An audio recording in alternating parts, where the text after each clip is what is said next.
Start करो भाई।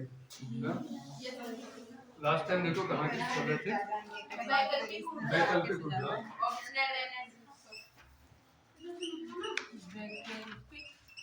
वैकल्पिक ऊर्जा दिख रहा है लोगों को? नहीं दिख रहा? नहीं सर, नहीं दिख रहा। वैकल्पिक ऊर्जा नहीं दिख रहा ना? इसमें कोई बात नहीं ना दिखे, इधर तुम देखो। दो टाइप बताए गए थे ना, पर याद करो वहां से हम लोग याद रखें ये क्या थी? नवीकरणीय, यानी कि गैर परंपरागत। नवीकरणीय। कोई बात नहीं करो, आराम से बैठो, साइड लो, सुनो। नवीकरणीय और गैर परंपरागत।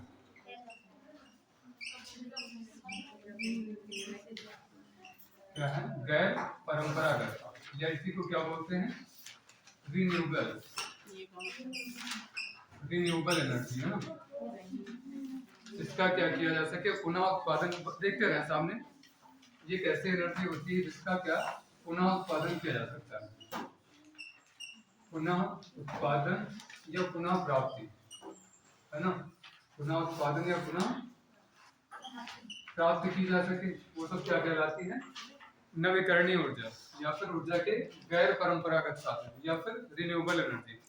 और फिर जब इसका एग्जांपल बताए थे तो एग्जांपल क्या सबसे महत्वपूर्ण कौन है? सौर ऊर्जा, है ना। सौर ऊर्जा, उसके बाद में पवन ऊर्जा।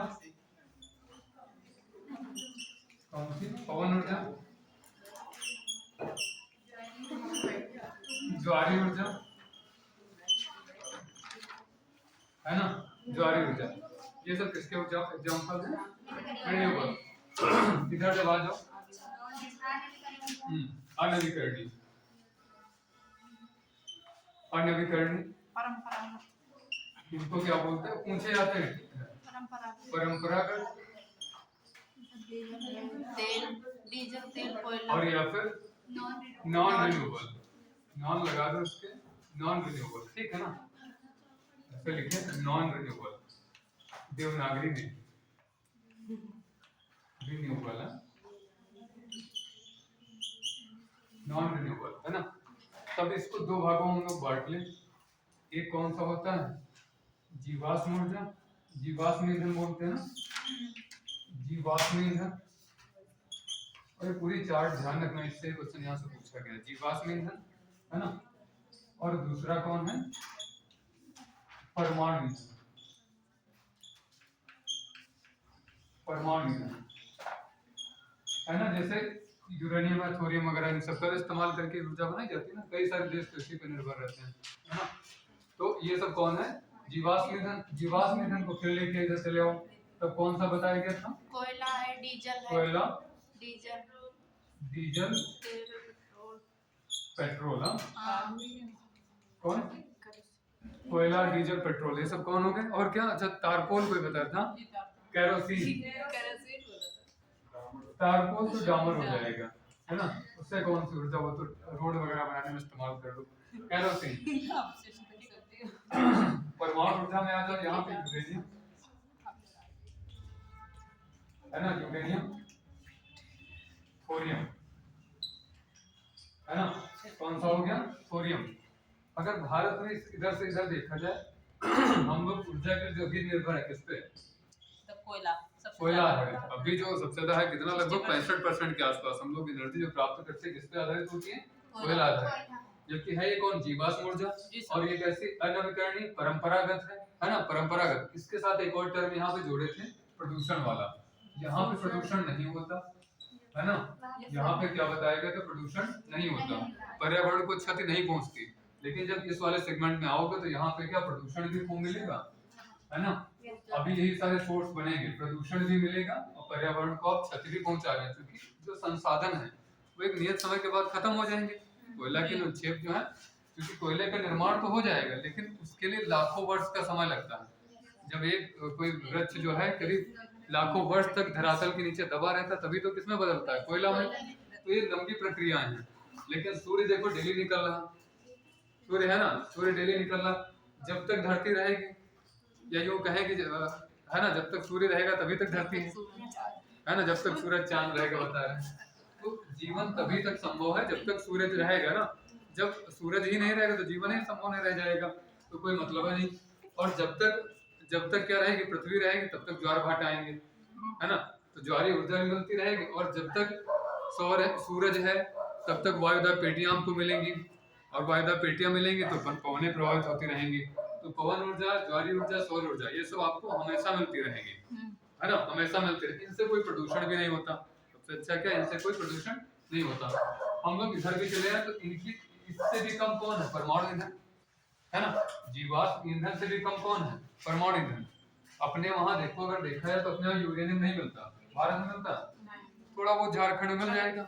एक ही राज्य है, कौन सा, झारखंड। और या फिर अपने वहां चले जाओ तो कौन सा है, ललितपुर है, वहां से थोड़ा बहुत यूरेनियम मिल जाए। लेकिन अगर भारत अगर परमाणु ऊर्जा में देखा है तो हम लोग किसका इस्तेमाल करते हैं, देखो थोड़ा सा छोटा थ्रेड बना रहे हैं, है ना। और यहाँ पे कौन सा, केरल का मालाबार रखते हैं, केरल का कौन सा, मालाबार। और यहीं पे मोनोजाइट एक बालू मिलती है, मोनोजाइट बालू मिलती। इसी बालू में कौन मिलता है, थोरियम, है ना, क्या मिलता है, थोरियम। यही एक क्षेत्र जहां से क्या मिलता है, थोरियम मिलता है। तो हम लोग जो परमाणु ईंधन के रूप में भारत जो इस्तेमाल करता है, जिसका इस्तेमाल करता है, थोरियम का इस्तेमाल करता है ना। तो फिर कुछ एक परमाणु ऊर्जा संयंत्र हैं जो आपको याद रखने होते हैं, फैक्चुअल, बताओ, याद है ना फैक्चुअल, ज्योग्राफी में पढ़े होंगे। परमाणु ऊर्जा संयंत्र इधर बनाया जाए, आ रहा होगा ना पूरा, देखो ना परमाणु ऊर्जा संयंत्र को। तो हम लोग जब छोटा सा भारत बना है ना,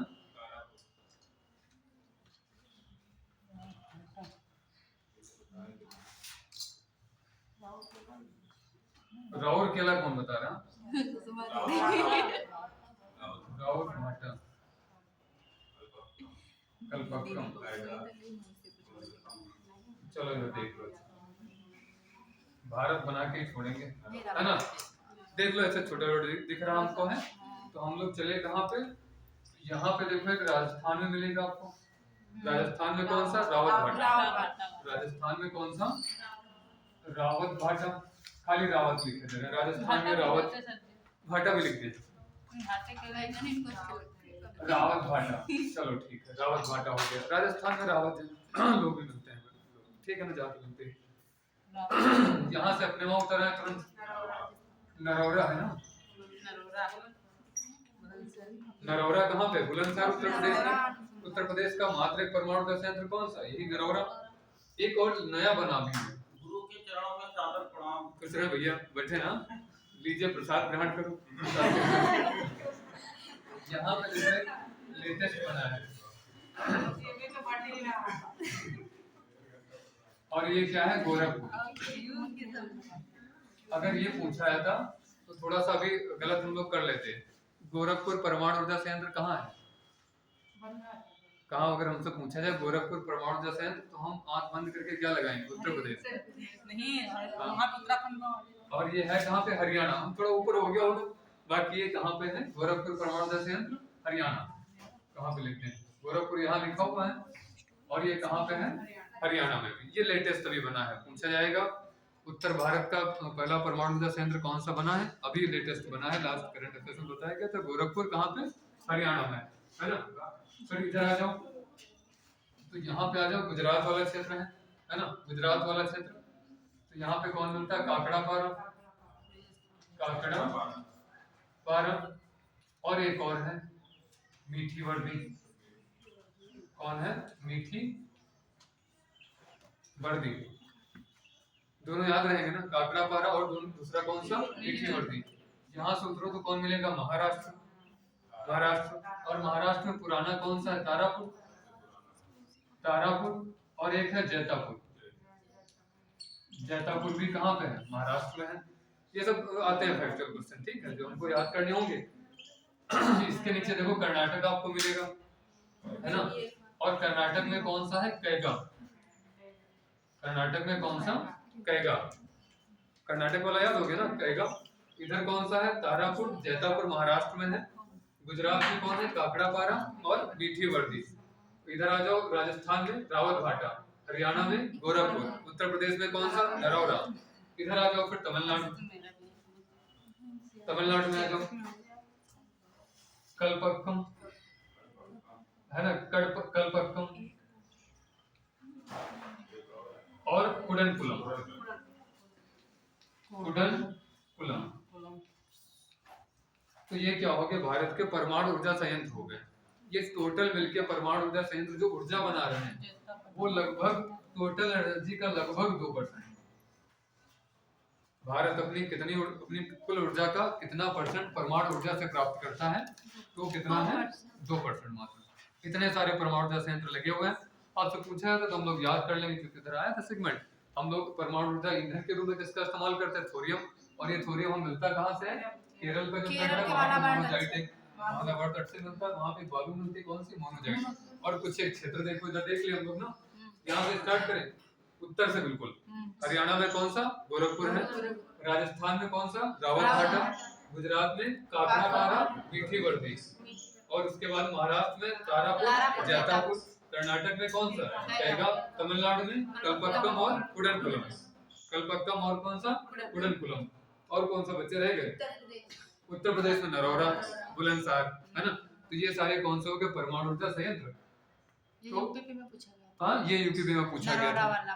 देखो ये सब रहता है, जो छोटे एग्जाम होते हैं कहाँ पे है ये पूछा, हाँ कहाँ पे है ये पूछ लेता है। तो लिस्ट आपके वहाँ जब पूछेगा, पीसेस पूछेगा तो सिंगल थोड़ी दे देगा, वो लिस्ट दे देगा, है ना, लिस्ट दे देगा। 4 एक तरफ परमाणु ऊर्जा संयंत्र होंगे, एक इधर वाला दे देगा, है ना। तो इससे हम लोग कर सकते हैं। तो खैर ये थोड़ा सा उतार लिए थे, है ना, सब आगे बढ़ा जाए। अभी चूंकि उसके बारे में और बताना है, तो ये कल वो बना चुके थे। ये वाला चाहो तो भारत का तुरंत मैप ड्रा किया करो, परमाणु ऊर्जा संयंत्र बन गया। गोरखपुर जो परमाणु ऊर्जा संयंत्र है ये हरियाणा में, कैसे भी बना लो, भारत दिखना चाहिए। और फिलहाल अच्छा बनाओ तो और अच्छी बात है। अच्छी चीजें हमेशा सबको अच्छी लगती है ना।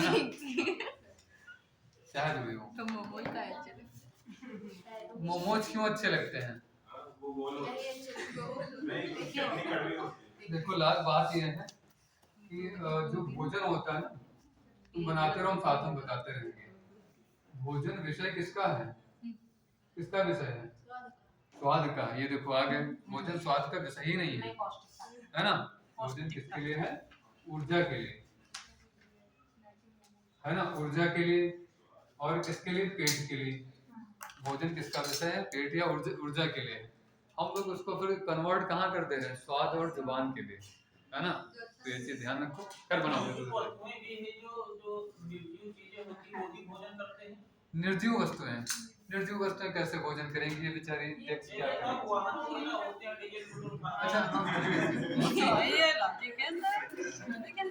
चलो अभी हम तो भोजन के कोई बात नहीं, बढ़िया है, सर्जन भी करते हैं, सब कुछ लिखो बनाओ तेजी से आगे बढ़े, बढ़िया करते हैं। कोई बात नहीं, बढ़िया देखते हैं, उससे पूछते हैं। इसे तो कपड़ा होना चाहिए, सही। सबके बाद में बोलना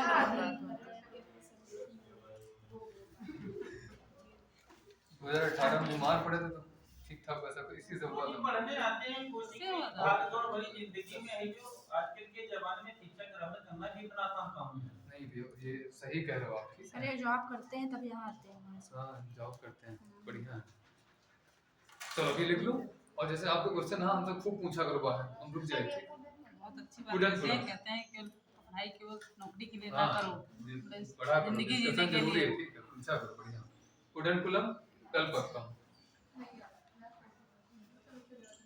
अगर ये ना चल रहा होता तो हम हर क्वेश्चन ही बताते रुक करके, ठीक है। कुडनकुलम कलपक्कम लिखा है, ठीक है, लिख लेना। हाँ भैया उधर वाले जरूर लिख लेना, नवकरणीय गैर परंपरागत, रिन्यूएबल वाला, अनवकरणीय परंपरागत, नॉन रिन्यूएबल उतार लेना। नहीं ये इधर का लिखना है, सौर ऊर्जा वाला, सौर ऊर्जा ले सारे इधर की। हाँ नहीं देखेंगे। इससे अच्छा व्हाइट बोर्ड होता तो भी ठीक था ना। नहीं नहीं और क्या व्हाइट बोर्ड पर बात करते हैं, हाँ ये बैन है, ये बैन है। अब हमसे सब बातें ना करो। ये आई थिंक वहाँ पे है तारापुर हमारा बिठा देना। हमारा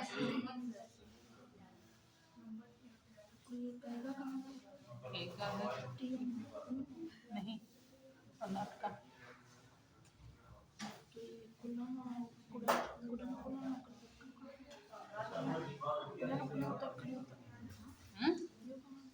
ये सब वो वहाँ पे है तमिलनाडु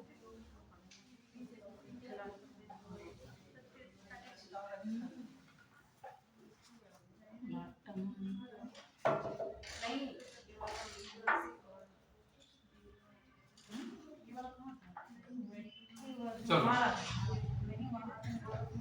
आगे बढ़ा जाए। हाँ? एक और देखो इसका।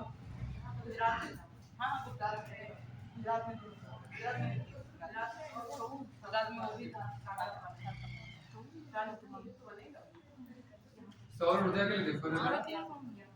एक पेरिस संधि हुई थी ना, इधर देखो पेरिस संधि। पेरिस संधि याद है ना, सामने देखो पेरिस संधि। और ये हुआ कब था? तो COP21 ये आगे आएगा फिर चर्चा में, ठीक है ना। UNFCCC है जो एक संगठन, उसी द्वारा बैठकें बुलाई जाती हैं हर साल। और इसीलिए जो हर साल की बैठक होती है उसी के नाम से ध्यान रखते हैं उसका। 21, 20, 21, 22, 23 ये हाँ 2 तरीके से होते हैं। एक मरुस्थल के लिए भी होता है, ठीक, और जलवायु परिवर्तन के लिए। हम लोग अभी बात कर रहे हैं किसके लिए? जलवायु परिवर्तन वाला। एक होता है UNFCCC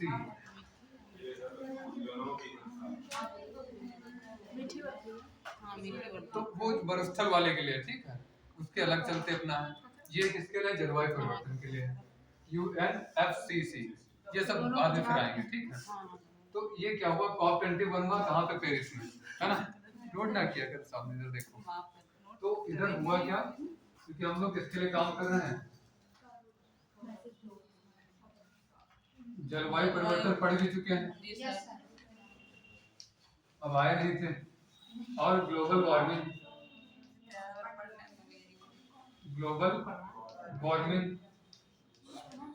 ये दोनों चैप्टर में तो बड़े महत्वपूर्ण। जलवायु परिवर्तन, ग्लोबल वार्मिंग सबको ले जानना जरूरी है। पर वहां पे बताया क्या गया था कि क्योंकि धीरे धीरे क्या हो रहा है, ग्लोबल वार्मिंग हो रही है और जलवायु परिवर्तन हो रहा है, उसके कारण भी बताए गए थे। उसी के समीक्षा के लिए हम लोग क्या करेंगे? जो जीवाश्म ईंधन है ना, जीवाश्म ईंधन से अपनी निर्भरता कम करके कहाँ जाएंगे, या फिर कह सकते हैं कि नवीकरणीय जो ऊर्जा के संसाधन है उनकी तरफ हम लोग शिफ्ट करेंगे, है ना। तो उसमें अच्छा एक विकल्प कौन दिखा?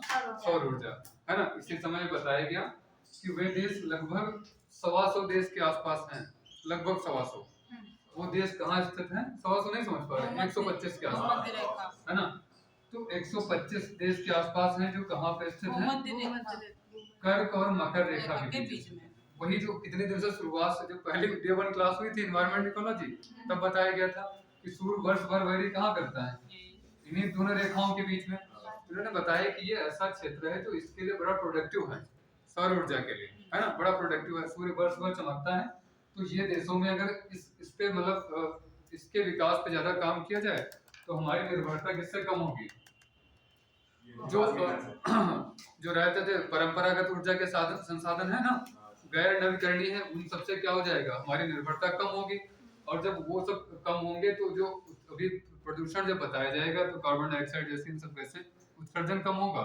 क्योंकि ग्लोबल वार्मिंग के लिए सीधा जिम्मेवार कौन था? आपको बताया गया था कार्बन डाइऑक्साइड है ना। और 2 हैं ये CH4 मीथेन, करीब 40% ये कवर करता है कार्बन डाइऑक्साइड, और 20% ये अकेले कवर करता है मीथेन। दोनों मिलाकर कितना? 60%। और ये सब देखो कहाँ पे है।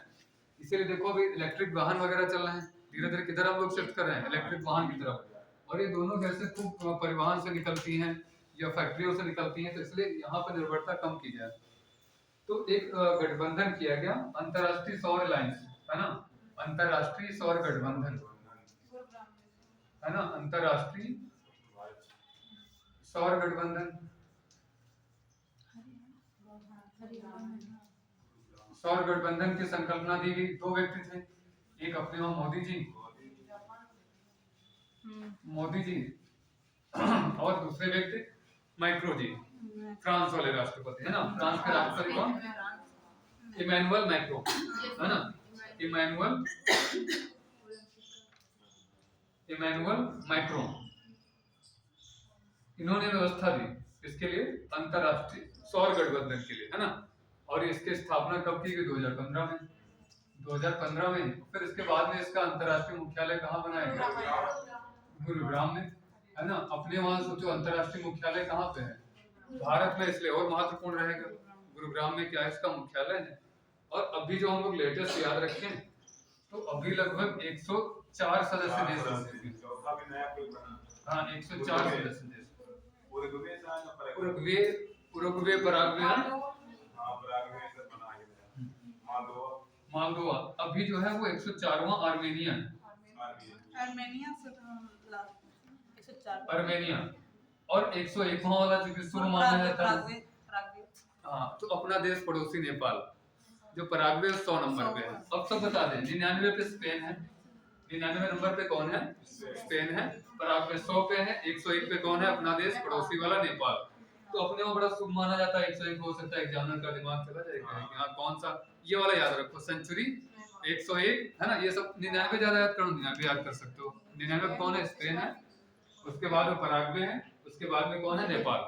ये क्रम से सारे देश हो गए कौन से? अंतरराष्ट्रीय सौर गठबंधन वाले है ना।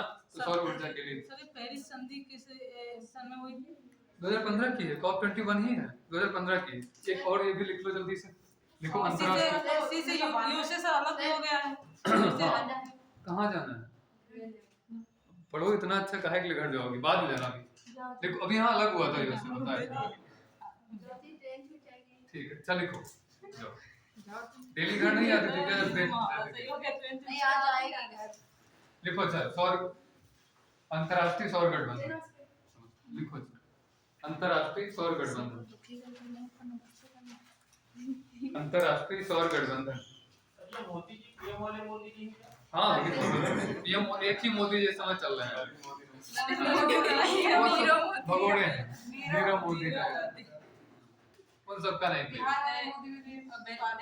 डेथ हो चुकी। अंतरराष्ट्रीय सौर गठबंधन और इसके 4-5 फैक्ट जो है वो उतार लो। अंतरराष्ट्रीय सौर गठबंधन देखो,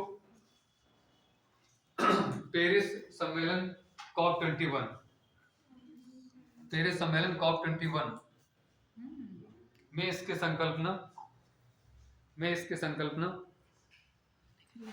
मोदी जी और फ्रांस के राष्ट्रपति इमैनुअल मैक्रोन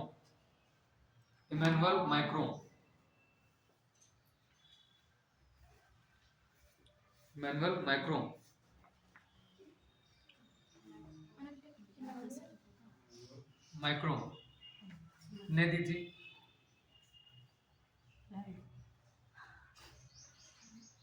एक व्यक्ति थे, उन्होंने अध्ययन किया तो बताया कि पृथ्वी जितनी ऊर्जा साल भर में लेती है उतनी ऊर्जा रेगिस्तान मात्र 6 घंटे में लेते हैं, है ना। बड़ी बात है कि तो इसका मतलब ये जो है उस एनर्जी को अगर हम लोग इस्तेमाल करें, हाँ इन सबसे बड़ी निर्भरता कम हो सकती है। अगले लिखो इसका उद्देश्य कर्क रेखा और मकर रेखा के बीच स्थित देशों में, इसका उद्देश्य कर्क रेखा और मकर रेखा के बीच स्थित देशों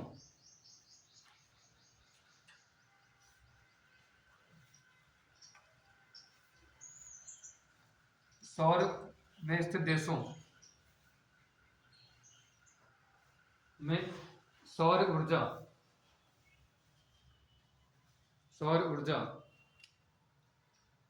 उत्पादन को बढ़ावा देना,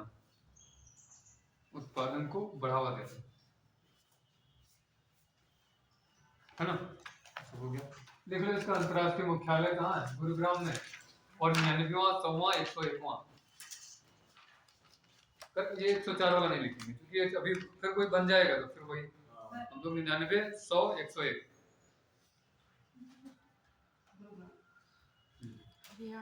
99वां कौन सा? Spain, 100 Paraguay, 101 Nepal.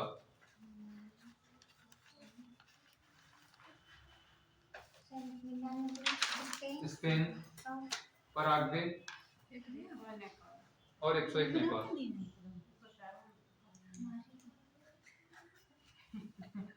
चलो आगे बढ़े। 101 में नेपाल पड़ोसी देश।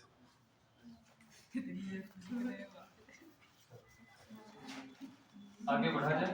प्रदूषण ये सब थोड़ा सा छूटा रह गया था, करवा दें।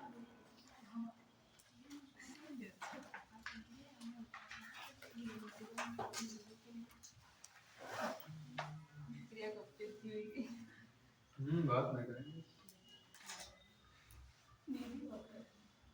तो बहुत बातें करती महिलाओं को। देखो एक वो मिला हुआ है इसका श्राप मिला हुआ है ना।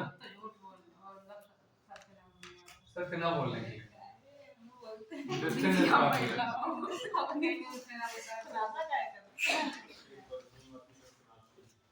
सौर ऊर्जा का आविष्कार कब हुआ था? सौर ऊर्जा का जब से पृथ्वी है तब से है। पृथ्वी कब देखो जब से सूर्य है ना तब से सौर ऊर्जा आ रही है। हम तो ठीक है, लेकिन ये जो सौर ऊर्जा से संबंधित षड्यंत्र होते हैं, षड्यंत्र नहीं मतलब इसका विकास संयंत्र होते हैं। ठीक है, कोई बात नहीं। सौर ऊर्जा से संबंधित जो संयंत्र होते हैं इसका कोई स्टार्ट पॉइंट नहीं बताया गया। ठीक है, ये कई सारी चीज होती है कब स्टार्ट कर दिया गया ये कोई नहीं बता ना, हम नहीं बता सकते। बड़ा मुश्किल है ये वाला क्वेश्चन आपका। ठीक है, कि कब से शुरू हुआ है ठीक है ना, नहीं बता सकते ये सब। ना ही ऑफिशियली कहीं लिखा हुआ है, कहीं भी नहीं लिखा ना। आपसे पूछेगा है ना, कहीं भी नहीं पूछेगा। जब पूछेगा डाटा तो सौर ऊर्जा उत्पादन में पहला देश कौन सा ये पूछ सकता है। सर वहाँ मोरक्को नहीं, सौर ऊर्जा में मोरक्को वहाँ पे सर वहाँ पे नहीं, वो अपनी ऊर्जा का हो सकता है सारी सौर ऊर्जा से प्राप्त करता हूँ, लेकिन हम लोग जब ओवरऑल देखेंगे ना तब उसमें नहीं पहले नंबर पे मिलेगा। ये अर्थव्यवस्था में देखो एक होता है जैसे फ्रांस वगैरह परमाणु ऊर्जा से अपनी पूरी ऊर्जा प्राप्त कर लेते हो सकता है। जैसे आप क्या बता रहे कौन सा देश? मोरक्को। तो ये देश क्योंकि अब देखो एक अच्छी बात है कहाँ पे पड़ता है, सहारा रेगिस्तान है ना। मोरक्को कहाँ पड़ रहा है? सहारा रेगिस्तान। मोरक्को से और याद आए तो कौन? इब्न बतूता है ना। दे रहा है हम लोग जो है वो थर्ड नंबर पे हैं। भारत ने एक लक्ष्य रखा 2070 तक तो कार्बन हाँ 0 कार्बन वगैरह। तो अभी याद रखो हम बताए थे डाटा, वो डाटा इकोनॉमिक्स चुके था। पहले नंबर पे अभी चीन है, सेकंड नंबर पे यूएसए, हम लोग थर्ड नंबर पे है ना। थर्ड नंबर पे कौन? हम भारत आ रहे हैं सौर ऊर्जा में। ठीक है, तो डाटा वहां का है करंट अफेयर्स वाला, या फिर कह सकते हैं इकोनॉमिक्स का डाटा है। जब ऊर्जा वाली बात करेंगे अपने यहाँ पे अपने देश में कौन सा राज्य? अपने देश में राजस्थान, गुजरात, राजस्थान इसका नहीं ध्यान है कौन सा है? हो सकता है चलो हो सकता है एक बार देखा जाएगा डाटा फिर बताया।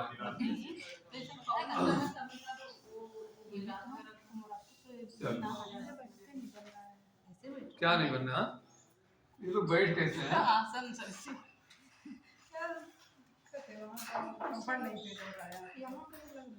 पवन ऊर्जा का इस्तेमाल कम हो रहा है। पवन ऊर्जा का इस्तेमाल कम हो रहा है, बढ़ाओ। सरकार से कहो प्रयास करे, हम लोग नहीं कर सकते। सरकार प्रयास करे पवन ऊर्जा के लिए कौन चक्कियां लगवाए, नीदरलैंड बने।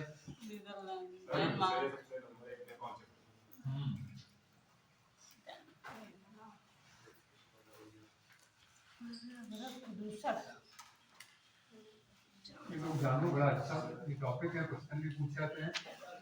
पर्यावरण प्रदूषण, एनवायरमेंट पोल्यूशन। अपने उसमें एक ही ऊर्जा के बारे में बताया और ऊर्जा नहीं बताई जाएगी क्योंकि ज्योग्राफी का था ये एक सेगमेंट हमारे में है। तो एक और तो रह गई, देखो बता देते हैं। एक हरित ऊर्जा, ये हमारा जो रहेगा वो हम बताएंगे। हाँ हरित ऊर्जा, और एक और रहती है हाँ इसमें आएगा हरित ऊर्जा। एक और बता देते हैं पावर ऊर्जा, पावर है वो ना। हरित ऊर्जा एक और भी देखो बताते हैं, इसको पहले जान लो थोड़ा सा। ये रहा जा रहा था देखो, हरित ऊर्जा हमारे जो हमारे सेगमेंट का रहेगा। वैसे ऊर्जा किसका है? ज्योग्राफी में आपने पढ़ा होगा, वहां पे दे रखा होगा, देखो फिर पढ़ाया गया होगा। हमारे जो चीज देखो हरित ऊर्जा देखो। तो हरित ऊर्जा हम लोग थोड़ा थोड़ा सुने होंगे इसका नाम, जेट्रोफा, उससे सब पेट्रोल निकलता है। जेट्रोफा ये कौन इतना बनाया था सर हाँ। पैंगोनिया पेनाटा E20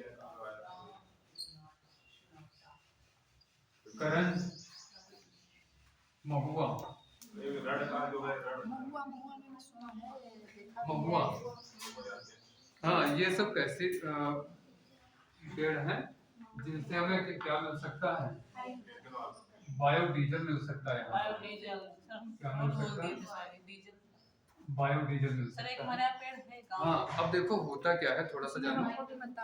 ये सब ऐसे पौधे हैं, सबसे अच्छी बात, हाँ इधर सामने देखो, ये सब कैसे पौधे हैं जिनपे ना तो कीट ज्यादा असर करते हैं, है ना, ना तो कीट ज्यादा असर करेंगे, ना ही इनको ज्यादा पानी की आवश्यकता होती है। जो सूखा वाले जो क्षेत्र है ना, सूखा प्रवण क्षेत्र, मतलब बहुत ज्यादा बिल्कुल ही सूखा होगा तो चल ही नहीं पाएंगे। बाकी हाँ, थोड़ी बहुत वर्षा मिल जाए अगर इनको, बहुत ज्यादा वर्षा की आवश्यकता नहीं होती, बहुत ज्यादा पानी की आवश्यकता नहीं होती, जैसा यूकेलिप्टस को होता है। यूकेलिप्टस वो यूकेलिप्टस बहुत शौक थी सर। हाँ, यूकेलिप्टस हाँ, वो आसपास का जो होगा वहां का भी जैसे इनका भी हिस्सा खा पूरा खेत लेगा, बर्बाद हो जाता तो इसीलिए इसको प्रकृति का आतंकवादी कह देते हैं ना, यूकेलिप्टस को, लिप्टस को प्रकृति का आतंक। लेकिन ये सब क्या होता है, इनको बड़ा कम पानी चाहिए होता है। तुम देखो रोड के किनारे लगा दो, है ना, रोड के किनारे कौन उनको पानी सींचने जाता, वो उगा करते हैं। तो धीरे धीरे तो क्या हो गया, सरकार ने इस पे बात की, जेट्रोफा, पैंगोनिया पिनाटा, करंज, इन सबसे क्या बायोडीजल मिल सकता है। और अच्छी बात क्या, कीट भी इनमें नहीं लगते, सूखा भी इनमें नहीं लगता, सूखे से मतलब सूखे में ही उग सकते हैं। समस्या क्या हुई, इनका एक धीरे धीरे एक समय देखा होगा तो उत्पादन बढ़ाया गया, रोड के किनारे लगवाए भी गए सारे काम में, फिर देखा गया इसको मतलब बहुत ज्यादा प्रोत्साहन नहीं दिया गया। क्यों? इसको ये जेट्रोफा वाले पौधे, जबकि इसमें लाभ को मिलता है, जेट्रोफा पौधों को, करंज पौधों को, पैंगोनिया पिनाटा को ज्यादा प्रमोट क्यों नहीं किया गया? बताओ, अगर इनको प्रमोट, क्योंकि लाभ खूब है, आप गेहूं उत्पादन कर रहे हो, धान उत्पादन कर रहे हो गन्ना से, उनसे कहीं ज्यादा इसमें आपको लाभ मिलेगा और ऊर्जा संकट भी दूर होगा। फिर भी सरकार ने इसको डिमोटिवेट किया, प्रमोट करने की जगह डिमोटिवेट किया। क्यों? लागत बिल्कुल नहीं, लागत का एक ज्यादा है, ये बता रहे हैं ना, तो पानी बहुत ज्यादा आवश्यकता है, कीट वो नहीं लग रहे हैं। आप गेहूं में तो चलो कीटनाशक इस्तेमाल करते हो कि कहीं कीट न लग जाए, जमीन वगैरह खराब हो जाए। एक जो बड़ी समस्या वो है खाद्य सुरक्षा।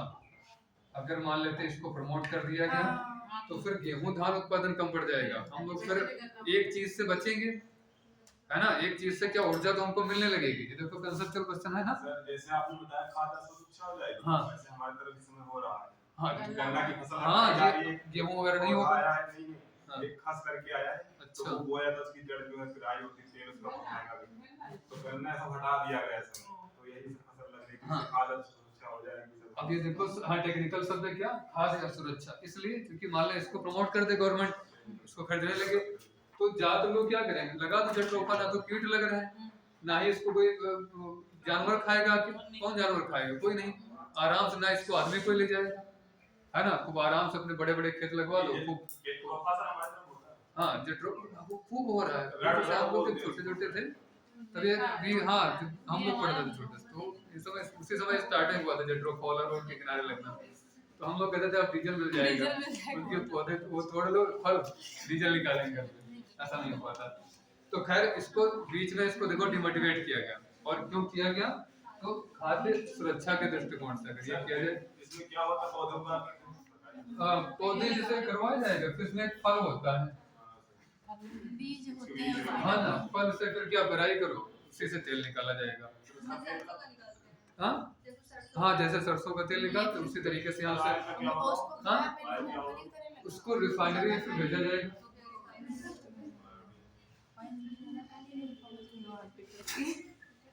रिफाइनरी में, और फिर उसका शुद्ध करके इस्तेमाल किया जाएगा व्हीकल्स वगैरह में, है ना। तो खैर हम लोग ध्यान रखें, इसलिए इसको बायोडीजल वाला हो गया। एक और रहता है शब्द, देखो थोड़ा सा, एक टर्म और है, वो भी बताना। देखो कितना तक ये नोट करो, फिर और एक और टर्म बता देते हैं, साथ में नोट कर डालते हो।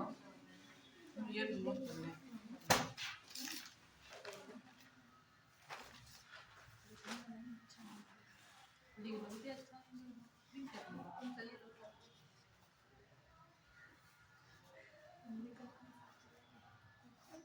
हरित ईंधन एक रह गया, लिख रहे थे क्या?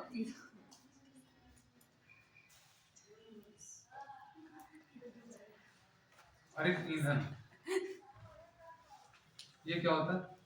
तो एक हम लोग शब्द सुनते होंगे पावर अल्कोहल, पावर अल्कोहल वो क्या रहता है? हरित ईंधन।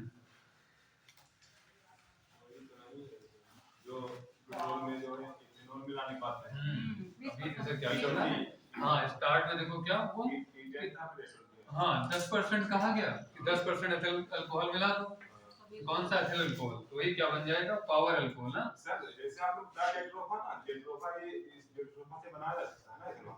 ये है ना एथिल अल्कोहल ना। हाँ सर। तो इसीलिए तो सब किया जा रहा है, थोड़ा थोड़ा इसको व्यापक मात्रा में नहीं इसका प्रमोट किया जा रहा है, बहुत ज्यादा प्रमोट किया जाएगा तो वही जो एक तरह बताया ना आपको, ये उत्पन्न होने का खतरा है। बाकी ये धीरे धीरे प्रयास किया जा रहा है। अभी 20% हो गया ना, 20% एथिल को, तो उसी को क्या बोलते हैं? हरित ईंधन। सर इसका साइड इफेक्ट में पड़ेगा सर किसका? इसी का, क्योंकि इंजन में सर ये प्रॉब्लम कर रहा है नहीं सर। साइड इफेक्ट में। उसी के हिसाब से इंजन बनाना इंजन हाँ आएंगे, देखो धीरे धीरे अभी एक और बताएंगे थोड़ा सा और उनको प्रदूषण में, इसलिए BS6 अभी आ गया ना, इंजन वगैरह भारत स्टैंडर्ड कौन सा भी चल रहा है 6। गाड़ियां भी बताएंगे गाड़ियां क्यों महंगी हो गई, जो व्हीकल्स था जो 62,000 की स्प्लेंडर आ रही तो एकदम से 95,000 की क्यों हो गई, 1,02,000 की बताओ भाई क्यों, अभी बताएंगे थोड़ा सा और रुको, ये दोनों टर्म लिख लो फिर आगे बताते हैं।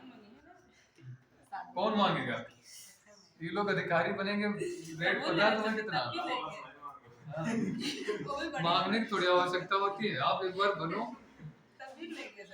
एक पीसीएस अधिकारी की रेट इस समय 50 लाख 60 लाख के आसपास है, अगर मतलब सामान्य हो 50-60 लाख, अगर सामान्य पीसीएस अधिकारी हो, क्योंकि हमारे एक दोस्त था तो उसका नायब में हुआ था, मतलब हमसे छोटे, हाँ नायब में हुआ था, सबसे हाँ लोएस्ट हो ये पोस्ट, तो उसका हमसे छोटा भी था और हमारे रूम में ही रहता था, सबसे अच्छी बात कहती है जहाँ हम रहते थे, तो उसी रूम में वो गया था एसएससी की तैयारी करने, मतलब एसएससी क्या बैंकिंग की गया था तैयारी करने। तो अच्छा ये होती देखो प्रतिभाएं होती हैं, तो वो घर में उसकी दिक्कत ही ठीक ठाक नहीं, ज़्यादा दूर भी नहीं लखीमपुर का, हमारी चूंकि स्कूलिंग सारी वहीं से हुई है, तो वहीं करा तो एक दिन मिल गया रोड पे ऐसे कि कहाँ रह रहे थे, हम यहीं रह रहे, हम सिंगल हमेशा मतलब पैसों से खर्च हो जाते थे, सिंगल ही रहते थे, तो कहा हम जहाँ रहते वहाँ 3 से 4 लोग एक साथ रहते हैं, तो पढ़ाई, अच्छा वो पढ़ने वाला लड़का था शुरुआत से ही, तो कहा कि वहाँ पढ़ाई नहीं हो पा रही हमारी, तो क्या साथ रह सकते तुम? ठीक आज हम लोग, ऐसा लड़का कौन मना कर, जैसे पढ़े जैसे अनावश्यक हो तो एक बार हम लोग मना कर देते, इसीलिए तो नहीं किसी के साथ रहते, तो ठीक रह लो आके। वो आया तो फिर बैंक का पेपर दिया, नहीं निकला, फिर उधर देखा तो कहा हम भी यही तैयारी करें, तो हम बिल्कुल कर सकते हो, जब है सारी क्षमताएं।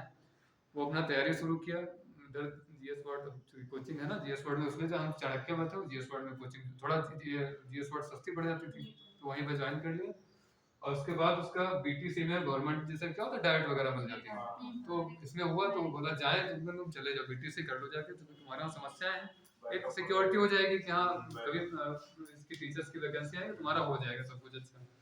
वो आया, उसके बाद में बीटीसी कर रहा था, उसी बीच का एग्जाम दे ही रहा था, और उसने क्या किया जब उसका फाइनल हुआ उस दिन हमको फोन किया, रिजल्ट आ गया, रिजल्ट आने के अगले दिन हमको फोन किया, और क्योंकि हम क्योंकि साथ के जो लोग हैं तो वो लोग नाम जनरली नहीं सब ठाकुर साहब ही कहते क्योंकि है, तो उसी तरीके से तो वो लोग कहा ठाकुर साहब हमारा अंतिम हो गया।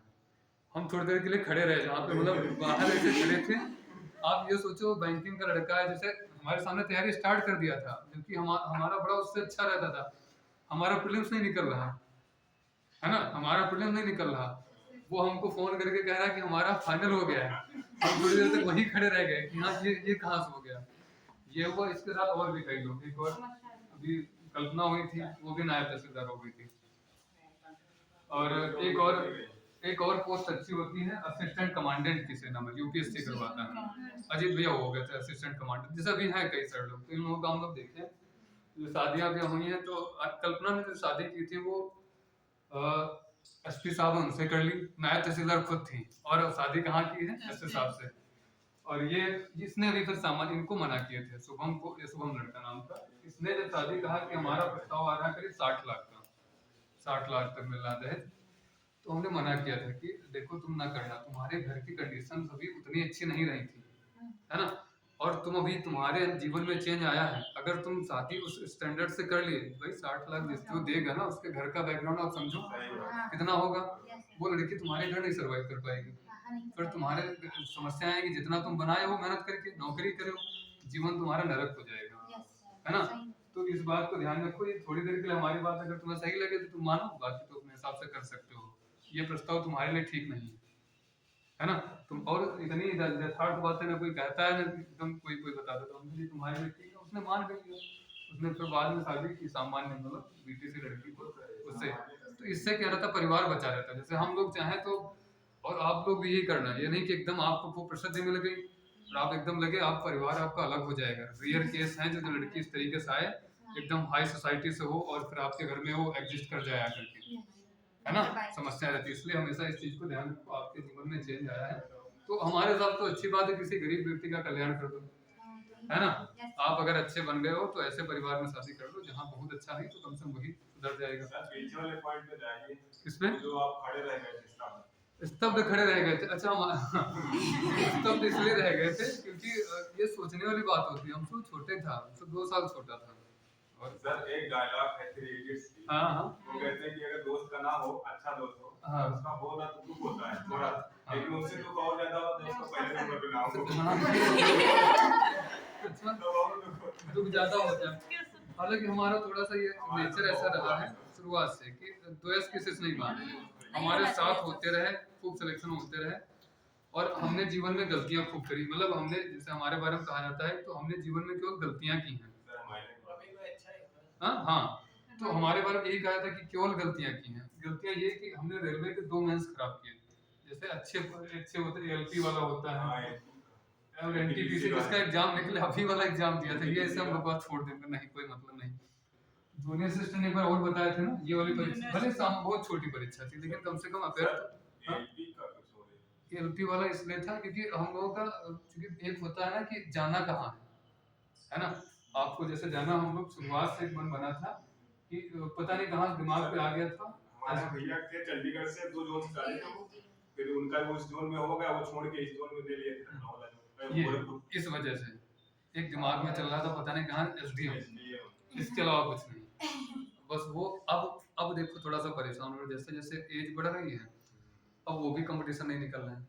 अभी जो समय है, जो उस समय हमारा ये था कि मैथ रीजनिंग अच्छा, मैथ रीजनिंग शुरुआत से अच्छा बीएससी करके निकले थे, मैथ बहुत अच्छा, और ऐसा नहीं था सही जगह से करे थे, तो मैथ बहुत अच्छी थी, तो एग्जाम निकल रहे थे, तो हमको लगता था कि सब कुछ हमारे कंट्रोल में है, ये तो एग्जाम जब चाहेंगे तब निकाल देंगे।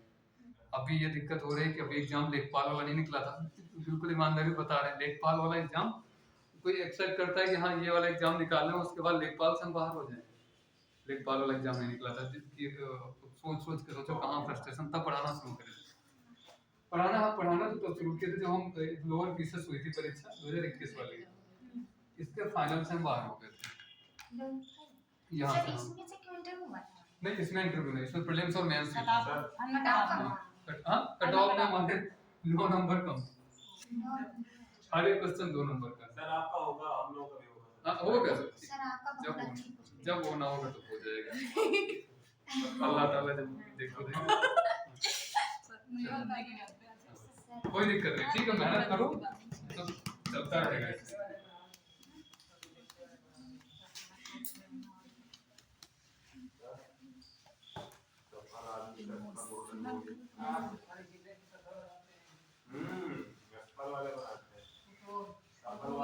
सफल वाला व्यक्ति उतना सीख नहीं पाता। हम कई बार ये सोचते हैं कि हम उस समय नौकरी लग गई होती तो उतना अच्छा नहीं रहता। अगर हमारी नौकरी लग चुकी नहीं, पढ़ाता भी नहीं होता हम, और जितनी चीजें हम पिछले 3-4 साल में पढ़ाते हुए जितना सीख पाए हैं, सबसे अच्छा जो आया है कि हमारी आवाज सही हुई।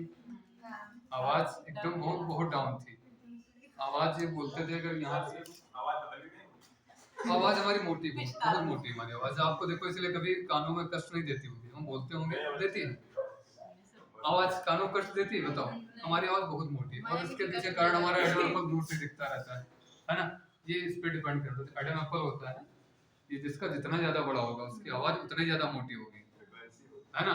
उसके लिए एक शब्द आता है तारत्व, है ना, पिच, तारत्व, है ना, पिच। तो पिच जिसकी ज्यादा मोटी होगी इसीलिए महिलाओं के पतले तो उनकी आवाज क्या होती है? पतली, है ना।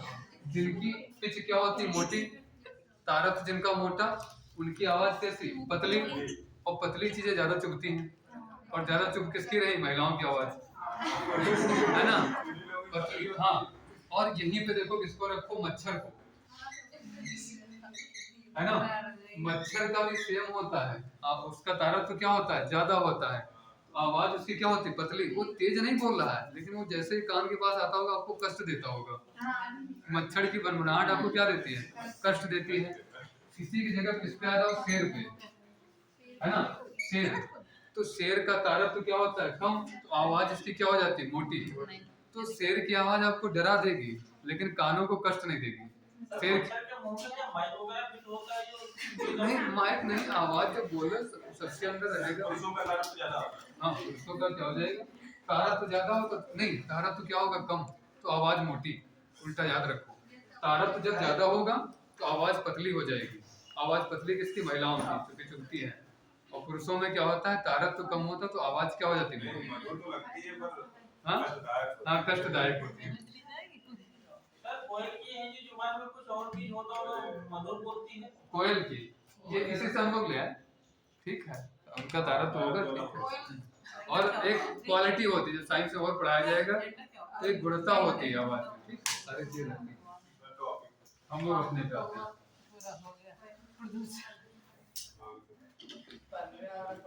दो शब्द है देखो, पर्यावरण प्रदूषण और अवकलन।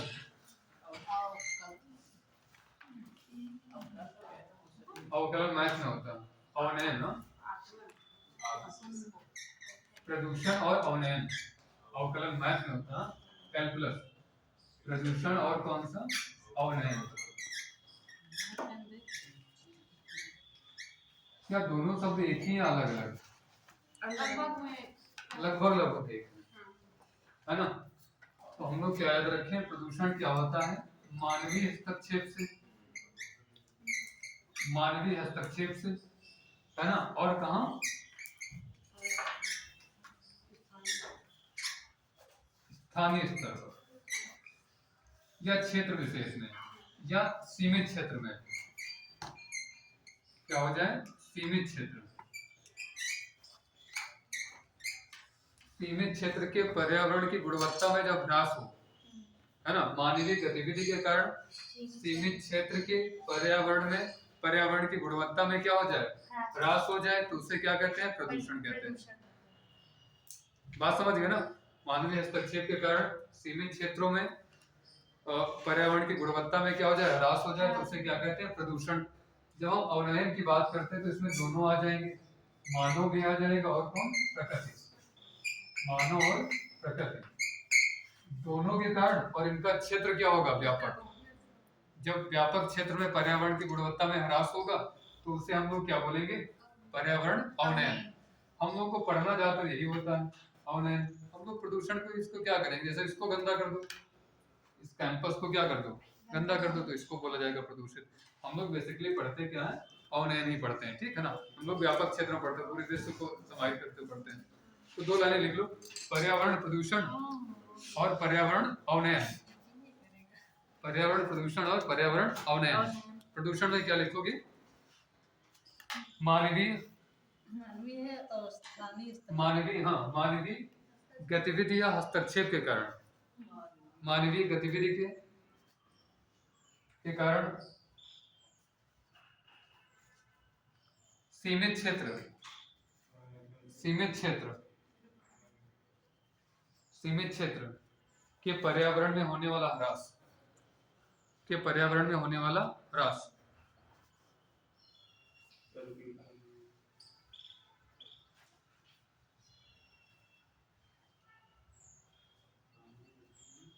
और उधर चलो अवनयन तरफ, मानवीय और प्राकृतिक कारणों से व्यापक क्षेत्र में, मानवीय और प्राकृतिक कारणों से, अवनयन में मानवीय और प्राकृतिक कारणों से व्यापक क्षेत्र में पर्यावरण की गुणवत्ता में होने वाला ह्रास, पर्यावरण की गुणवत्ता में होने वाला ह्रास।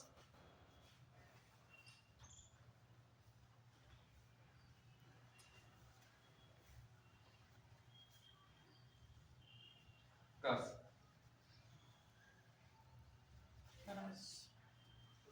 पर्यावरण, अगला पॉइंट लिखो, नीचे पॉइंट बना करके लिखो, ऐसे ही जर्नल पॉइंट है दोनों का अलग से। पर्यावरण प्रदूषण है, चलो लिखो लिखो। मानव जनित प्रदूषक या मानव जनित प्रदूषण एंथ्रोपोजेनिक कहलाता है। एंथ्रोपोजेनिक, एंथ्रोसाइट होता है। एंथ्रोपोजेनिक मानव जनित पर्यावरण प्रदूषण क्या कहलाता है? एंथ्रोपोजेनिक। टीचर्स ने 2 बार पूछा। एंथ्रोपोजेनिक,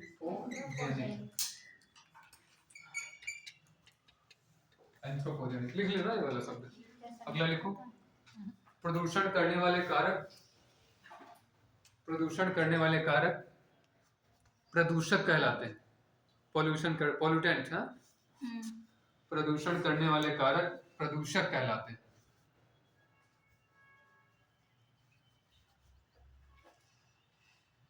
प्रदूषक कहलाते हैं। अब समझो यहाँ पे प्रदूषक के प्रकार, इनको समझेंगे। यहाँ से डायरेक्ट ही क्वेश्चन पूछ लेता है इनके। प्रदूषक के क्या प्रकार, प्रदूषक के क्या प्रकार।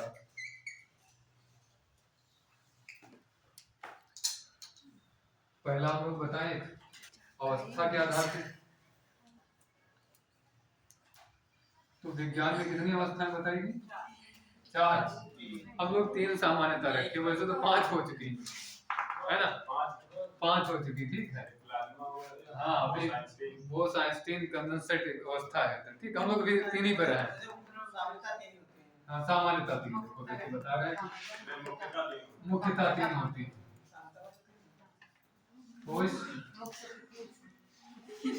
द्रव,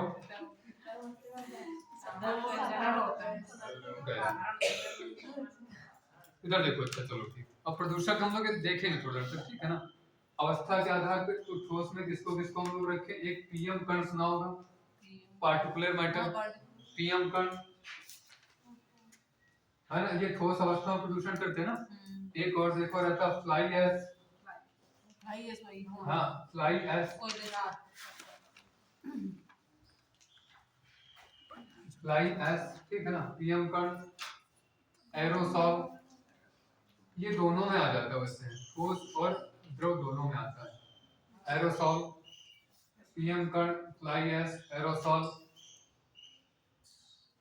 द्रव में हम लोग देख लें तो कहाँ? H2SO4, HNO3,